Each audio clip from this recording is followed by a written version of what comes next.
ये है अंटार्कटिका, जो पृथ्वी के बिल्कुल नीचे साउथ पोल पर मौजूद है, जहां का एवरेज टेम्परेचर -57 डिग्री सेल्सियस तक रहता है, जिसके चलते ये पूरा कॉन्टिनेंट कई किलोमीटर मोटी बर्फ के चादर से ढकी हुई है और हर वक्त यहाँ 80 से लेकर 300 किलोमीटर प्रति घंटा की रफ्तार से ठंडी हवाएं चलती रहती है। लेकिन क्या आप ऐसी जगह सरवाइव कर सकते हैं? वेल, ये सवाल इसीलिए भी इंपॉर्टेंट है क्योंकि आज से 650 मिलियन साल पहले अंटार्कटिका ही नहीं बल्कि पृथ्वी का हर कॉन्टिनेंट अंटार्कटिका जैसा ठंडा था और पृथ्वी का एवरेज टेम्परेचर इतना कम था कि पृथ्वी के सभी समुद्री नदियां जम चुकी थी और पृथ्वी पर कोई भी वाटर सोर्स बचा ही नहीं था।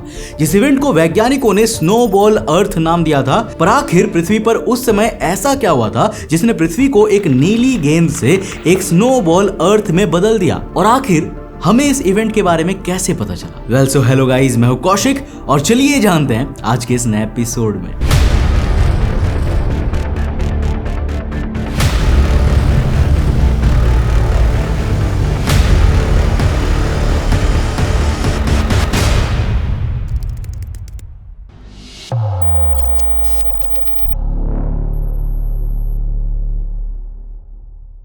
दो दिसंबर 1911 अंटार्कटिका के केप डेनिसन कोस्ट पर SY अरोरा नाम का एक बड़ा सा जहाज पहुंचा, जिसमें दुनिया भर के कई मशहूर एक्सप्लोरर अंटार्कटिका को मैप करने आए थे। अब इनमें से एक थे डॉगलस मॉसन, एक ऑस्ट्रेलियन जियोलॉजिस्ट जो अंटार्कटिका के इन दो वी शेप हिस्सों King George V land and Adelie land को एक्सप्लोर करने यहाँ पर पहुंचे थे। 90s में अंटार्कटिका के दो ऐसे अनएक्सप्लोर्ड रीजन जहाँ पर क्या छुपा है या कितना खतरा है किसी को नहीं पता था, क्योंकि आज तक अंटार्कटिका के इन दोनों हिस्सों को किसी ने एक्सप्लोर ही नहीं किया था। अब डॉगलस ने अंटार्कटिक एक्सप्लोरेशन के लिए जेवियर मर्ज और लेफ्टिनेंट बेलग्रेव निनीज के साथ मिलकर 3 लोगों की एक टीम बनाई, जिनमें कुछ आइस स्लेज, खाने पीने का सामान एंड स्लेज खींचने के लिए कुछ डॉग्स के साथ इन तीनों ने अपना एक्सप्लोरेशन शुरू किया। पर उन्होंने कभी सोचा भी नहीं था कि ये एक्सप्लोरेशन उनकी जिंदगी का सबसे खतरनाक मिशन होगा और इनमें से 2 एक्सप्लोरर के लिए उनका आखिरी भी।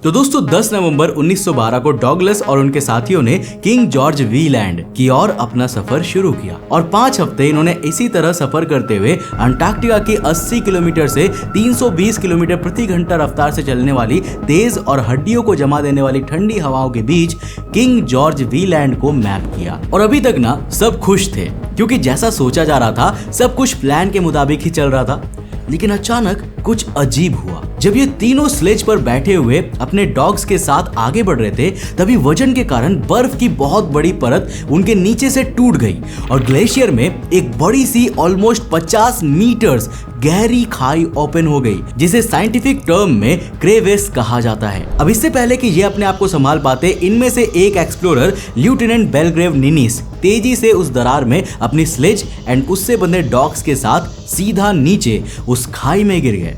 ये सब इतनी तेज हुआ कि डॉगलस एंड मर्ज अचानक कुछ समझ ही नहीं पाए और थोड़ी देर बाद जब उन्होंने ग्लेशियर की उस 50 मीटर गहरी खाई में नीचे लेफ्टिनेंट निनीस को देखने की कोशिश की तो उन्हें कुछ भी नहीं दिखा, मानो ग्लेशियर में गिरते ही निनीस कहीं गायब हो गया हो। दोनों इस इंसिडेंट से काफी डर चुके थे, इसलिए उन्होंने एक्सप्लोरेशन को बीच में ही छोड़कर वापस जाने का फैसला किया।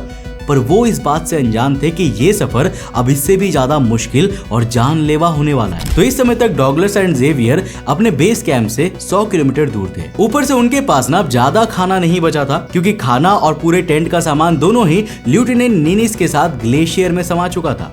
इसलिए इस बर्फीले और बेजान इलाके में वापस की जर्नी तय करने के कुछ ही दिन बाद इनका सारा खाना खत्म हो गया और ये दोनों भूख और ठंड से तड़पने लगे। और कोई ऑप्शन ना होने के कारण ना इन्होंने अपने ही स्लेज डॉग्स को एक एक करके मार के उन्हें ही खाना शुरू कर दिया।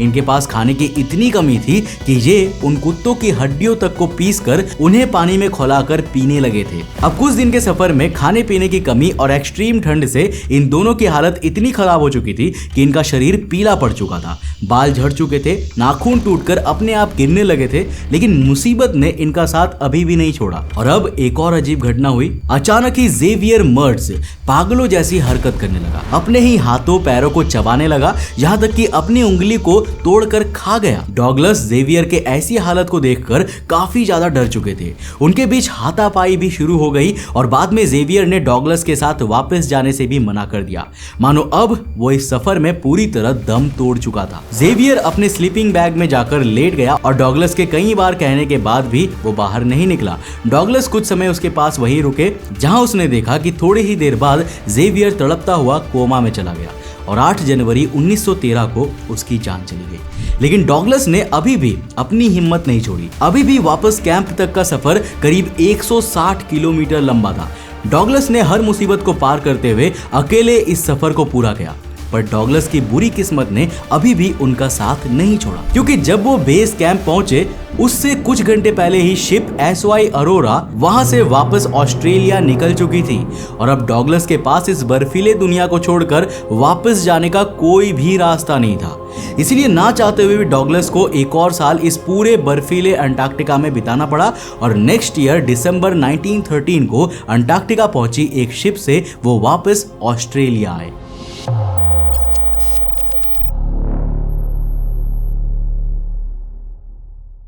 अब अंटार्कटिका से वापस आने के बाद ना डॉगलस ने जियोलॉजी प्रोफेसर के तौर पर यूनिवर्सिटी ऑफ एडिलेड में काम करना शुरू कर दिया। साथ ही साथ उन्होंने इस दौरान ऑस्ट्रेलिया की ज्योग्राफी पर भी डीप स्टडी की। लेकिन वो नहीं जानते थे कि अंटार्कटिका में सरवाइव करने से मिला एक्सपीरियंस उन्हें एक बहुत बड़ी डिस्कवरी की ओर लेकर जाएगा, क्योंकि ऑस्ट्रेलिया के जूलॉजिकल डेटा पर रिसर्च करने के दौरान उन्होंने जब नियोप्रोटेरोजोइक एरा यानी आज से 1 अरब से लेकर 538.8 मिलियन साल पुरानी volcanic rocks and other sentiment से बनी अर्थ के लेयर्स पर रिसर्च की ना, तो उन्हें वहां पर एक मोटी ग्लेशियल सेंटिमेंट लेयर मिली जो मोस्टली अंटार्कटिका और ग्रीनलैंड जैसे मिलियंस ऑफ ईयर से जमे एनवायरनमेंट में ही फॉर्म हो सकते हैं। और ऑस्ट्रेलिया जैसे गर्म इलाकों में इस तरह के ओल्ड ग्लेशियर्स का सेंटिमेंट मिलने से डॉगलस इस नतीजे पर पहुंचे कि आज जिस तरह अंटार्कटिका और ग्रीनलैंड कई किलोमीटर मोटी बर्फ की चादर से ढके है ना, हो सकता है कि इस तरह आज से 650 मिलियन साल पहले पूरी की पूरी पृथ्वी मोटी बर्फ की चादर से ढकी हुई थी। यानी डॉगलस की इस थियोरी को सही माने तो उनकी ये रिसर्च ग्लोबल ग्लेशिएशन पीरियड की ओर इशारा कर रही थी, जिसमें पृथ्वी के पोल्स ही नहीं बल्कि पूरी की पूरी पृथ्वी के सभी continent, reverse and even oceans भी पूरी तरह जम चुके थे। पर दोस्तों, इतने बड़े दावे के लिए कुछ और प्रूफ्स की जरूरत थी, खास करके ऐसे सेंटिमेंट प्रूफ्स जो ऑस्ट्रेलिया ही नहीं बल्कि दुनिया के हर हिस्से पर मिले। तो क्या हमारे पास ऐसे कोई प्रूफ्स है?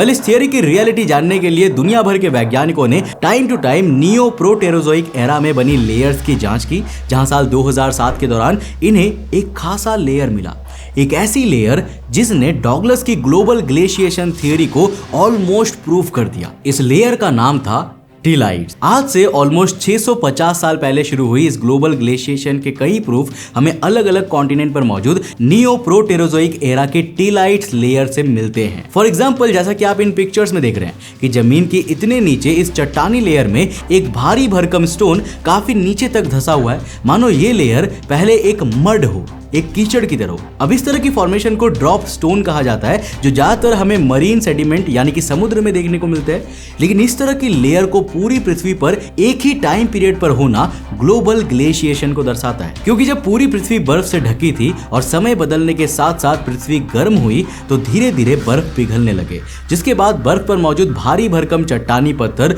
धीरे धीरे उसके नीचे धंसता गया और पानी के कारण नम हो चुकी लेयर के नीचे तक चला गया, यानी मिट्टी के अंदर तक चला गया। इसके बाद दूसरा प्रूफ था वारविस।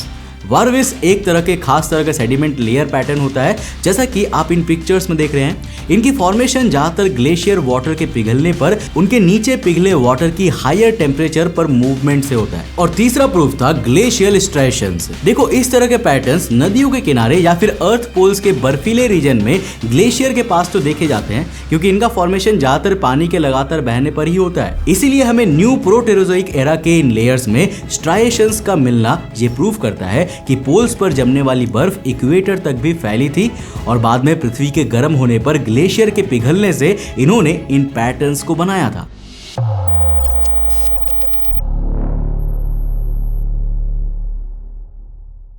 अब जैसा कि नाम से ही पता चलता है कि ग्लोबल ग्लेशिएशन एक ऐसा पीरियड था जब हमारी अर्थ स्पेस से देखने पर कुछ इस तरह की दिखती थी, जो पूरी तरह एक वाइट बॉल की तरह बर्फ से जम चुकी थी। और इस समय की सबसे इंपॉर्टेंट बात तो यह है कि अगर इस समय हम पृथ्वी को स्पेस से देखते ना, तो हमें महसूस ही नहीं होता कि ये एक्सिस पर घूम भी रही है, क्योंकि कॉन्टिनेंट्स हो या फिर ओशियंस, सब कलर मिक्स होकर व्हाइट होने के चलते हमें ये एक बड़ा सा स्नो बॉल जैसा ही दिखता। वैसे आज से 650 मिलियन साल पहले के इस बेजान सफेद अर्थ को देखते हुए लग ही नहीं रहा होगा कि यहाँ पे कोई जीवन होगी, लेकिन जिस तरह सैटर्न और जुपिटर के जमे हुए मून्स लाइक यूरोपा के अंदर लाइफ के होने की बात कही जाती है ना, ठीक उसी तरह वैज्ञानिकों का भी मानना है कि इस जमी हुई पृथ्वी पर भी जमे हुए समुद्र के नीचे कहीं bacterial, single cell and multi cellular life मौजूद होंगी ही। जी हाँ दोस्तों, वही लाइफ जो इन बर्फ की परत के पिघलने पर पृथ्वी के दूसरे सभी एनिमल्स के साथ साथ हम इंसानों में भी इवॉल्व हुए।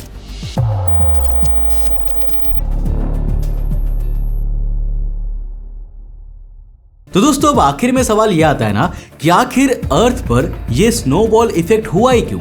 आखिर वो क्या कारण था जिसके कारण से पूरी की पूरी अर्थ एक स्नोबॉल में बदल गई? इतना बड़ा ग्लेशिएशन पीरियड आखिर ट्रिगर कैसे हुआ? वेल देखो, इस क्वेश्चन का आंसर अभी भी क्लियर नहीं है कि आखिर पृथ्वी को पूरी तरह जमा देने वाले इस एक्सट्रीम इवेंट की शुरुआत कैसे हुई, पर कई वैज्ञानिकों की अलग अलग थियरीज है। देखो, पहली थियरी के मुताबिक जब पृथ्वी पर आज से 700 मिलियन साल पहले सुपर कॉन्टिनेंट के ब्रेक होने का प्रोसेस शुरू हुआ था ना, तो उससे अर्थ क्रस्ट से कई gases like sulphur dioxide release हुई, जिनके एटमॉस्फेयर में हाई एल्टीट्यूड में जाने पर इन्होंने अर्थ पर आने वाले सनलाइट को काफी हद तक ब्लॉक एंड रिफ्लेक्ट कर दिया, जिससे पृथ्वी का टेम्परेचर काफी ज्यादा गिर गया और एक एंडलेस स्नोफॉल की शुरुआत हो गई, जो लंबे समय तक चली और रिजल्ट में हमें स्नोबॉल अर्थ मिला। अब दूसरी थियरी के मुताबिक ना, अर्थ के एटमॉस्फेयर में सल्फर डाइऑक्साइड और दूसरे सनलाइट रिफ्लेक्टिव गैस के पहुंचने का कारण कॉन्टिनेंटल ड्रिफ्ट नहीं, बल्कि आज से 770 से 790 मिलियन साल पहले के दौरान आज के कनाडा वाले रीजन में हुई कई बड़े बड़े वॉल्केनिक इरप्शंस थे, जिन्होंने एटमॉस्फेयर में इतने गैस एंड डस्ट पंप किए जिससे लंबे समय तक पृथ्वी अंधेरे में डूब गई और टेम्परेचर काफी तेजी से गिरा। And finally long snowfall and temperature के काफी डाउन होने पर ओशियन सहित पूरी पृथ्वी जम गई। अब वीडियो खत्म नहीं हुआ है, तीसरा थियरी भी है, और तीसरी थियरी ना सबसे इंटरेस्टिंग है, जिसके मुताबिक पृथ्वी का स्नोबॉल की तरह जमना एक साइकिलिक इवेंट है, जिसे मिलांकोविक साइकिल का नाम दिया जाता है। इस थियरी के मुताबिक पृथ्वी का एटमॉस्फेयर दो चीजों पर सबसे ज्यादा डिपेंड करता है, पृथ्वी का अपना एक्सिस पर रोटेशन और दूसरा सबसे इंपॉर्टेंट पृथ्वी का सूरज के अराउंड ऑर्बिट।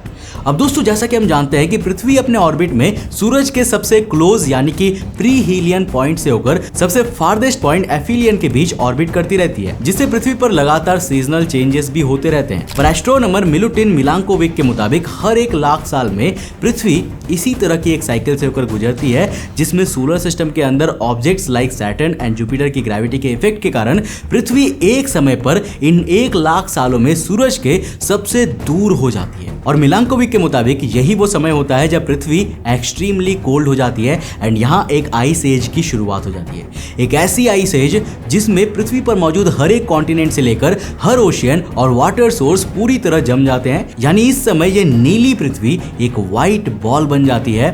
और फिर जैसे जैसे इन 1 लाख सालों में पृथ्वी सूरज के करीब जाना शुरू करती है ना, तब ये ice sheets and glaciers melt होकर दोबारा से समुद्र में मिलते हैं। वैसे इन तीनों में से ऐसा क्या इवेंट था जिसने 650 मिलियन साल पहले अर्थ को एक स्नोबॉल अर्थ में बदल दिया, ये तो अभी भी क्लियर नहीं है। लेकिन अगर ये एक साइकिल है जैसे कि एस्ट्रोनॉमर मिलुटिन मिलांकोविक ने बताया, तो ये डेफिनेटली पृथ्वी पर दोबारा रिपीट जरूर होगा। तो दोस्तों, मैं आपसे जानना चाहूंगा कि अगर पृथ्वी पर इस तरह की एक्सट्रीम आइस एज दोबारा से हो, तो क्या हम इंसान इसके लिए तैयार हैं?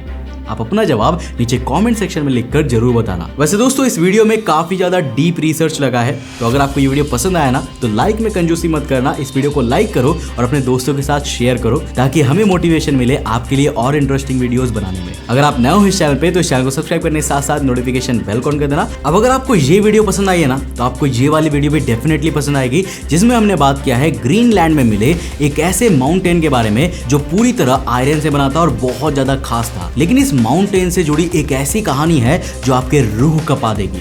ग्रीनलैंड की खोज की इस कहानी को सुन के ना आप चौंक जाओगे। मैं रेकमेंड करूंगा कि आप अभी के अभी जाकर देखो, बहुत इंटरेस्टिंग है। मैं मिलता हूं आपको नेक्स्ट एपिसोड के साथ, तब तक के लिए बाय, जय हिंद।